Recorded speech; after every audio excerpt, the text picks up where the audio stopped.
अस्सलाम वालेकुम, मेरा नाम राबिया है। मैं कराची से हूँ। मैं हाउसवाइफ हूँ और मेरे 2 बच्चे हैं। मेरे बच्चे को एपिलेप्सी का इशू है, जिसे आप आसान अल्फाजों में फिट्स कह सकते हैं।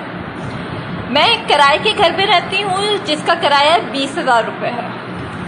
इस वक्त जो मैं ग्रॉसरी लेकर आई हूँ, जिसमें आटा, चीनी, घी, दालें नहीं है, ये मेरा बिल है।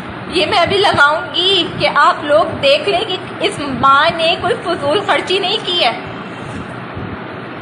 इसको देखें कि इसमें आटा, चीनी, घी कुछ नहीं है। बच्चों को क्या भूखा मार दूं? उसके बाद माशाल्लाह मेरा बिजली का बिल यूनिट है हमारे जिसमें इस पाकिस्तान में, इस कराची में, इस एरिया में लाइट नहीं होती। यूनिट है मेरे 556 यूनिट, जिसका बिल है 15,560 रुपये। बताओ कहाँ पे पे करूँ? रेंट पे करूँ, ग्रॉसरी लेकर आऊँ, बिजली के बिल दे, या टैक्स पे करे तुम लोगों को कि तुम लोगों की जेबें भर जाए।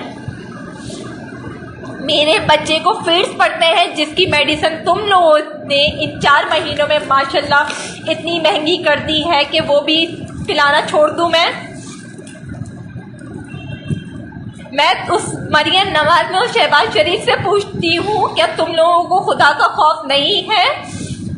खत्म हो गया है खुदा का खौफ, मरना नहीं है। कब्र भूल चुके हो कि तुम लोगों ने कब्रों में भी जाना है।